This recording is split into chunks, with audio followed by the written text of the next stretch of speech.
안녕하십니까. 인물포커스의 최수호입니다. 요즘 50원짜리 동전 잘 사용하지 않으실 텐데요. 이 50원짜리 동전을 자세히 들여다보면 이 50원이라는 글자를 둘러싸고 있는 게 바로 벼이삭입니다.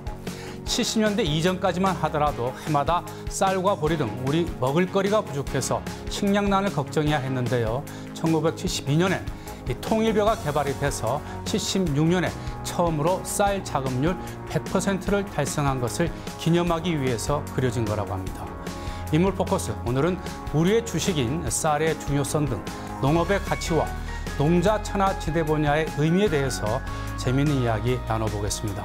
농촌진흥청 국립식량과학원의 임상종 원장을 모셨습니다.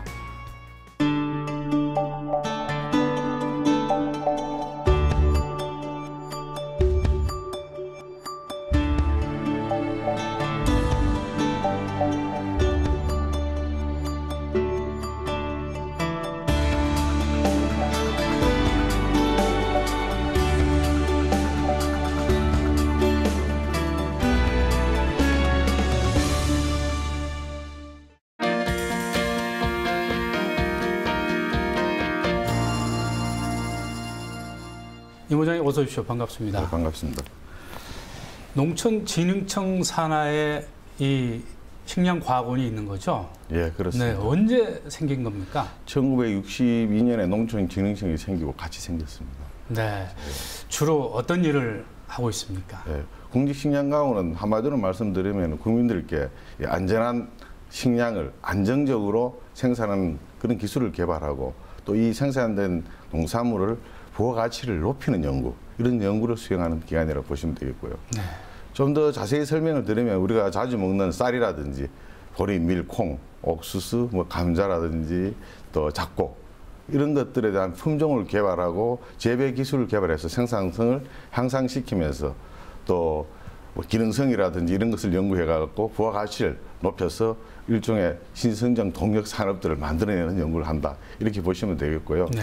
최근에 그 저탄소 녹색 성장 시대에 맞춰가지고 친환경 농업 기술을 이런 것들을 연구를 하고 있고 또 새만금 간척지라든지 이 새로운 농경지를 어떻게 더 잘 활용할 것이냐, 혹은 대체 에너지, 바이오 에너지라는 말을 들으셨을 겁니다. 거기에 이제 바이오 에탄올 작물이라든지 바이오 디젤 작물들을 또 개발하고 또 생산 공정도 효율성을 높이는 연구를 추진을 하고 있습니다. 네. 원장님께서는 언제 이 농촌진흥청에 들어가셨습니까?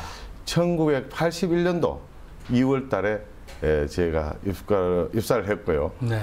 바로 또 군대를 갔다 와서 2년 뒤에 이제 본격적으로 연구를 했습니다. 네, 연구원으로 그럼 30년 넘게 농촌진흥청에 계신 셈인데. 예, 그렇습니다. 이 원장님으로는 언제 부임하셨어요? 작년 2월입니다. 딱 만 1년이 됐습니다. 네. 어떻게 보면 농촌진흥청의 큰 역사를 꿰뚫고 계시어도 과언이 아닐 텐데요. 연구원으로 재직하시면서 가장 좀 보람 있었던 것, 어떤 것을 들 수 있겠습니까? 한 두 가지가 있는데요. 네. 아주 옛날 얘기인데 제가 그 품종을 저희도 연구팀들이 개발할 때, 쌀 품종을 개발했을 때 그 호남 평야에 우리 품종이 들어갔습니다. 그런데 그때 태풍 예니라고 불었어요. 그 태풍 예니가 불었을 때 한 70%가 쓰러졌습니다. 하도 강풍이라서. 그런데 우리 연구실에서 개발한 품종은 그때 대산배라고 있었습니다. 네. 전혀 쓰러지지 않았어요. 네. 그걸 봤을 때 상당히 우리 연구의 어떤 결과의 성과에 대해서 상당히 자부심을 느꼈고, 또 최근에는 이 보람찬 품종을 갖다가 저희들이 보급을 했는데 농가에서 이 소득이 상당히 올랐다고, 고맙다고 가래떡 만들어 와서 이렇게 나눠줄 때 우리 네. 직원들 전부 참 보람 있고 자부심도 느끼고 그랬습니다. 네. 보람찬 품종을 개발해서 그 농민들이 가래떡을 해와서 굉장히 참 보람 있었다고 말씀해 주셨는데, 네. 이 보람찬 품종은 또 어떤 특성을 갖고 있습니까? 예, 보람찬은 그 다른 쌀하고 좀 다르게 쌀가루를 만들어서 반죽을 하면 참 반죽이 잘 되고요. 이 수분 보유력이 좋아가지고 빵이나 과자를 만들면 맛과 질이 아주 우수하다는 평가를 받고 있습니다. 네. 거기에다가 이 보람차는 한 수량성이 일반 품종보다 한 25% 많습니다. 그래서 생산 원가를 낮춰가지고 가격 경쟁력을 높임으로 해서 그 제품 회사라든지 농가가 소득을 더 많이 올릴 수 있죠. 네. 거기에다가 이게 또 이 수량이 많으니까 쌀 전용으로 수출을 또 하는 그런 프로젝트도 있습니다. 그래서 익산하고 전주에는 쌀 수출 전용 단지를 조성해가지고 지금 한 200여 조성해서 지금 수출하고 있습니다. 보람찬이란 이 벼 품종은 또 이렇게 그 가공식품을 만들 때 또 특성이 있기 때문에 굉장히 그 농민들한테 지금 호평을 받고 있다고 말씀해 주셨는데, 사실 우리나라가 이제 쌀 작업을 할 수 있게 된 것은 1976년부터라고 보면 지금 이제 40년 가까이 됐지만, 뭐 지금은 이제 뭐 쌀이 부족해서 우리가 쌀밥 먹기 힘들다는 말은 안 합니다. 오히려 또 외국에서 수입을 하다 보니까 오히려 쌀이 넘쳐나서 이걸 어떻게 처치해야 되는가가 이제 걱정거리입니다. 그러다 보면 이 쌀에도 그 부가가치가 담겨 있어야만 소비자들에게 이 쌀이 더 사용되지 않겠습니까? 예, 그렇습니다. 지금 현재 쌀 소비량이 1인당 연간 한 69.8kg, 10년 전보다 한 20kg 정도, 20% 정도 줄었습니다. 네. 상당히 많이 줄고 있는 것은 이 쌀 대신에 육류라든지 밀, 옥수수 가공 제품, 수입 제품들을 많이 먹고 있다는 그런 증거가 되고 있습니다. 그래서 이 사람의 배는 한정돼 가지고 일정 부분 다른 게 들어오면 다른 소비가 어렵습니다. 그래서 쌀 소비량이 줄고 있고요. 그래서 쌀 소비 형태를 좀 다양화해 가지고 소비량을 늘림으로 해서 우리나라 식량 자급률도 높이고 우리 농민들의 어떤 소득도 향상시키기 위한 노력을 지금 하고 있습니다. 몇 가지 예를 들면은 하야미배라는 품종 이름을 들어보셨는지 모르겠습니다만은 이 품종은 필수 아미노산이 상당히 많습니다. 특히 라이신이 많이 들어있어 가지고 이 라이신은 이 성장기 어린이들한테는 상당히 바르게 도움이 되는 그런 필수 아미노산인데, 이런 것들은 지자체에서 웃돈을 주고 계약을 해서 농민들하고 학교에다 급식용으로 지금 제공하고 있는 것으로 알려져 있고요. 또 하나는 이제 눈 큰 흑찰배라고 있는데, 이 쌀에 눈이 있지 않습니까? 네. 베아라고 그럽니다. 네. 거기에는 주로 이제 가바 물질이라든지 이 미네랄들이 많습니다. 그런데 이 눈이 3배나 더 큰 그런 품종을 개발해가지고 이것들을 지금 농가에 지금 보고하고 있습니다. 이 가바 물질은 뇌세포를 구성하고 있는데 네. 기억력 증진이라든지 집중력 개선에 아주 중요한 역할을 하고 있고요. 또 하나는 이제 조생 흑찰이라는 벼가 있는데, 이 벼의 추출물은 잘 아시겠지만 헬고박터균이라는 거 들어보셨죠? 네. 우리 위염을 일으키는 주요 이제 균이 되는데, 이 균에서 분비하는 독소를 갖다가 억제를 시켜줍니다.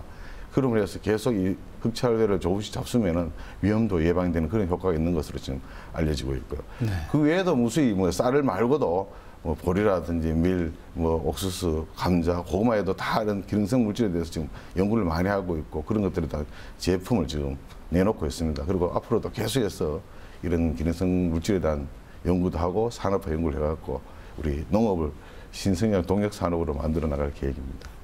그런데 이런 고기능성을 갖춘 쌀은 가격이 좀 비싼 거죠, 일반 쌀보다. 예, 많이 비싼 것도 막 2배, 3배 비싼 것도 있습니다. 네. 특히 흑미 종류 중에 아까 말씀드린 거대 눈을 큰 품종들은 좀 네. 비싼 그런 경향을 갖고 있습니다. 네. 왜냐하면 수량 자체가 너무 적기 때문에 네. 또 기능성이고 해서 또 부가가치를 가지는 것입니다. 저도 약간 위험 증세가 있는데 이 조생 흑찰 쌀을 먹으면 예. 헬리코박터 균을 좀 억제할 수 있다고 하니까 한번 먹어봐야 되겠네요. 예, 꾸준히 조금씩 밥하고 혼식을 해서 잡수면 아무 맛도 괜찮을 겁니다. 구수해서. 네. 시장의 반응이 괜찮습니까? 지금 주로 이제 쌀 같은 것은 우리 흰쌀밥 젊은 친구도 좋아하지만 건강식으로 많이 요즘은 상당히 많이 나오고 있는 편입니다. 네. 요즘 이제 쌀들을 젊은이들이 잘 안 먹게 되는 이유가 이 밥 먹던 습관에서 이제는 뭐 빵이나 피자, 샌드위치 뭐 이런 걸 먹게 되다 보니까 이제 쌀 소비량이 점차 줄어드는데, 이러한 어떤 소비자들의 기호가 바뀌는 것에 대해서 또 우리 식량과학원에서도 나름대로 어떻게 좀 연구 같은 걸 해서 대비를 하고 있습니까? 예, 그게 확실히 가장 절실한 것 중에 하나입니다. 지금 예전에는 쌀이 모자라서 뭐 가공 제품을 만들어서 소비시킬 필요가 없었죠. 그래서 쌀을 가지고 밥을 만들고 기껏해야 술 좀 만들고 떡 좀 만들어서 먹었습니다. 그래서 쌀 제품, 쌀로 만든 식품이 다양성이 옥수수나 밀보다 거의 없습니다, 사실은.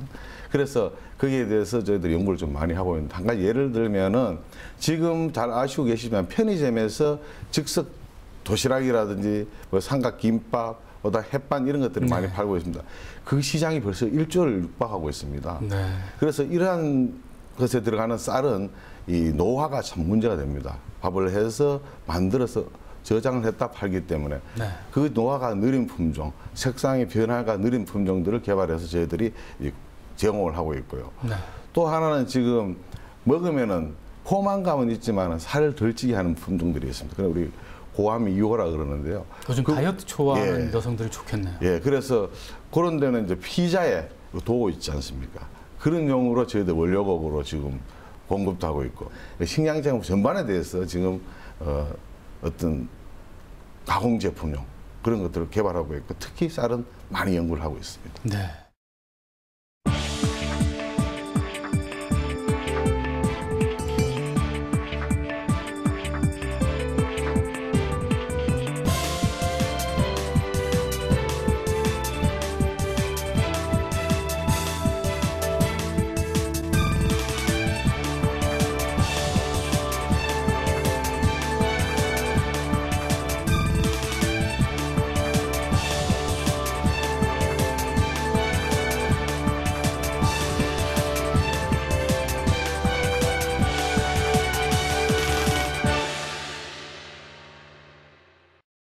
요즘 농업이 먹을거리를 생산하는 산업일 뿐만 아니라 또 이 문화와 예술이 접목이 된다라는 이제 이야기를 들었는데, 제가 연상을 해보니까 비행기를 타고 가거나 이 KTX 타고 가다 보니까 이 논에 글씨하고 무늬 같은 게 새겨진 걸 봤는데, 그걸 시사하는 겁니까? 예, 그렇습니다. 우리 농업을 좀 더 국민들하고 가까이 친근감 느끼게 하기 위해서 저희들이 그런 어떤 아트와 예술과 이렇게 융복합하는 그런 연구를 하고 있습니다. 네. 그걸 우리가 이제 논아트라고 그러는데요. 네. 논을 일종의 하폭, 캔버스로 활용을 하고, 벼를 색깔 있는 벼들이 많습니다. 자주색 벼, 아주 진한 녹색, 연한 녹색, 황색, 이런 벼를 물감으로 생각해서 네. 파종을 할 때 논에 혼파를 하거나 이렇게 규칙적으로 이양을 이렇게 심습니다. 그러면은 자라지 않습니까? 네. 자랄 때 예술 작품이 됩니다.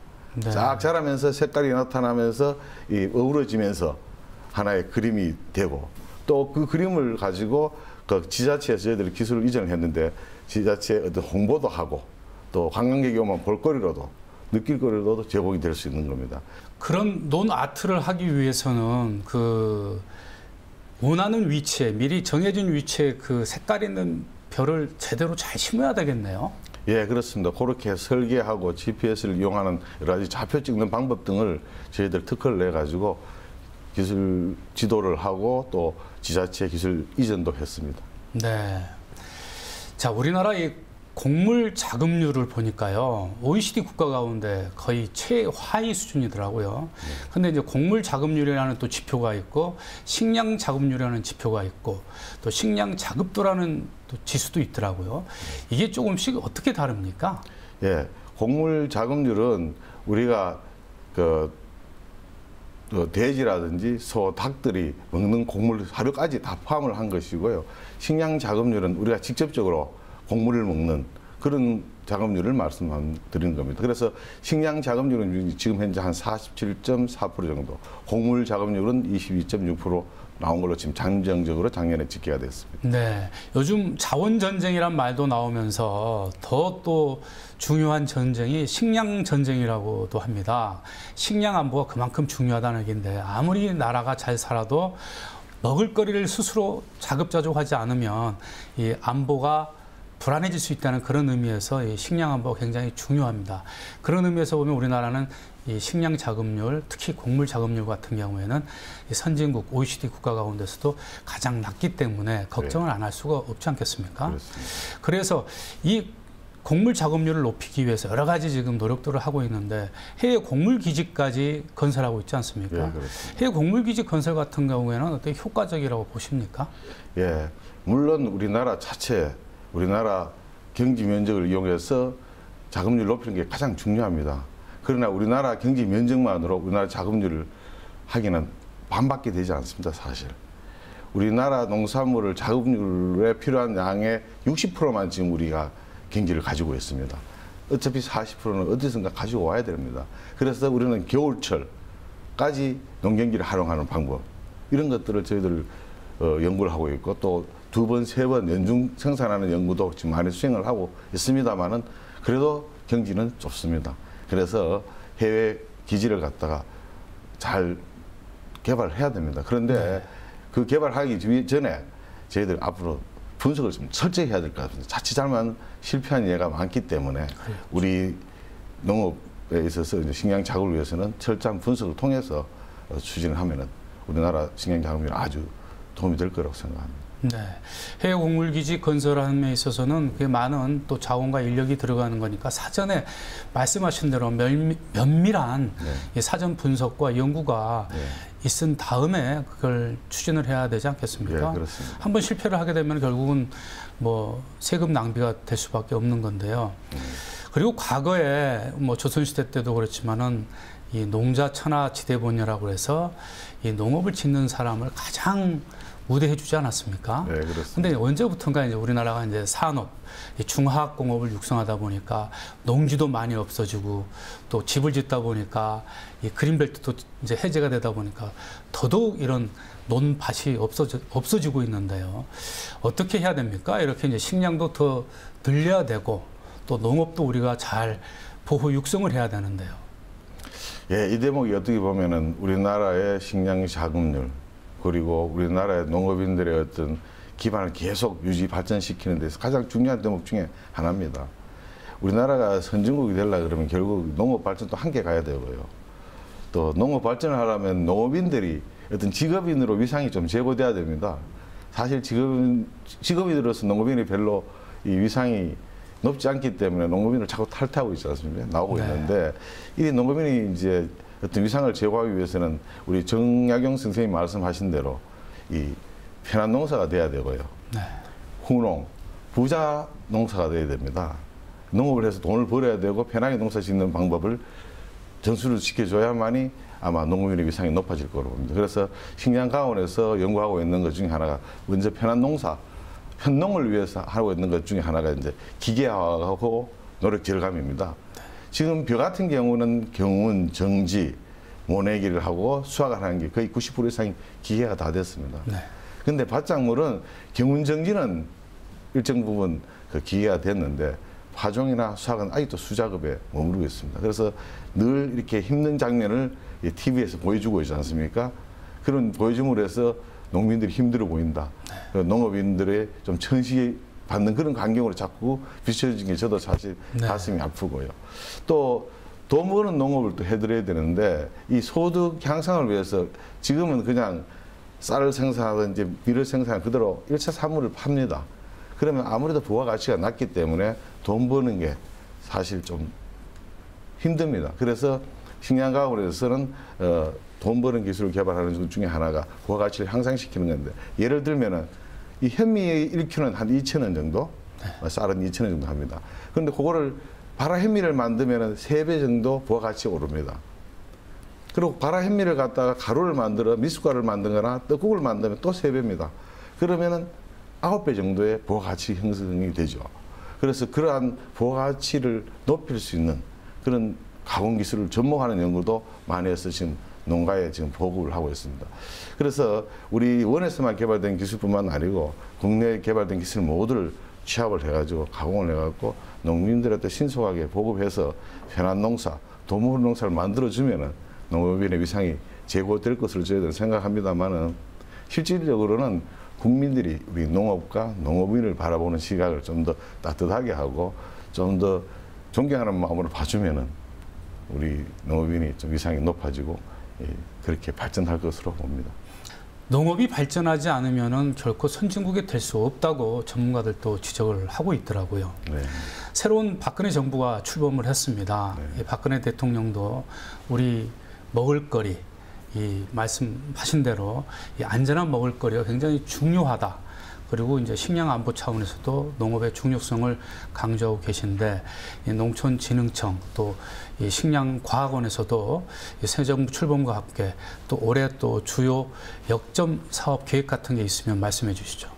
예, 어차피 이제 새 정부가 출범했고 거기에 국정 과제에 맞춰서 저희들도 시작을 하고 있습니다. 벌써 뭐 시작하기 전부터 우리는 이 현 시제에 맞게 벌써 우리 아젠다 체제를 구축을 새로 했습니다. 그래서 한 5가지 정도의 저희들 식량과학원에 포커스를 둔 그런 과제를 추진하고 있는데, 첫 번째는 국민들에게 아까 말씀드린 안전적이고 안정적인 생산 기술을 계속해 나갑니다. 환경을 예측해서.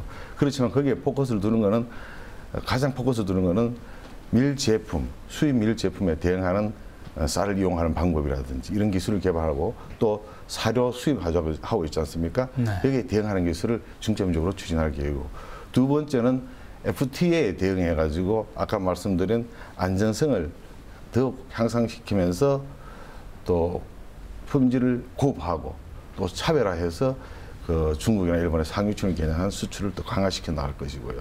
그다음에 기후 변화에 대해서는 앞으로 그 저항성인 품종, 기상재해 저항성인 거, 병해 저항성인 거, 충해 저항성인 거, 또 기회 요인에 대해서는 철저하게 분석해서 우리 농가의 소득을 계속적으로 올릴 수 있는 그런 연구를 또 해나갈 것이고, 네 번째로는 이제 고기능성, 고부가가치 있는 작물을 개발하고 대체 에너지 등 그 작물들 있잖아요. 아까 말한 바이오 에너지 작물들, 네. 이런 것들에 대한 연구, 그다음에 기능성을 이용하는 농산물의 산업화에 대한 연구, 이런 연구를 확대해서 미래 성장 동력으로서 새로운 일자리를 창출할 수 있는 농산업으로 저희들을 육성해 나갈 거고, 마지막으로 상당히 중요한 것 중에 하나가 아까 경지 면적 얘기가 있었습니다. 네.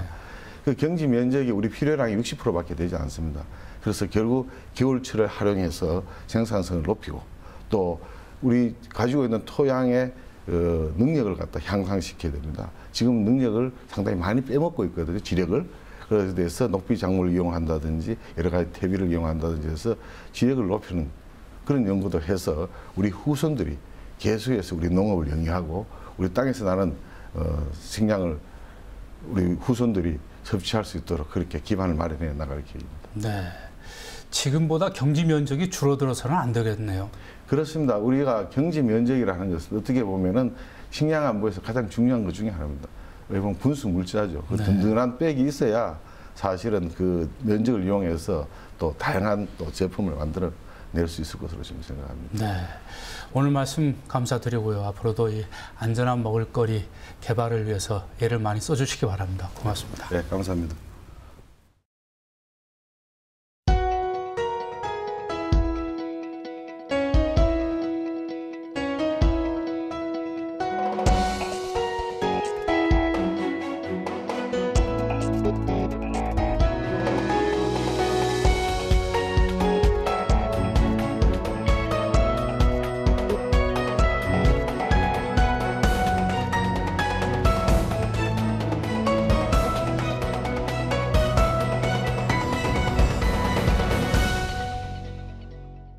네, 1970년에 독일과 영국은 곡물 자급도가 70% 정도였는데요.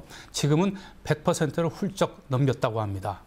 미국, 호주, 캐나다와 달리 영국은 영토도 적고 농업 인구도 세계 최하위권인 3%밖에 안 되는데도 어떻게 그렇게 할 수 있었을까요? 산업과 경제의 발전도 중요하지만 식량 안보의 중요성을 더 깨달은 것 아니겠습니까? OECD 국가 가운데 식량 자급률이 하위권인 우리나라로서는 타산지석으로 삼아야 하지 않을까 싶습니다. 인물 포커스, 오늘은 여기서 마치겠습니다. 여러분 고맙습니다.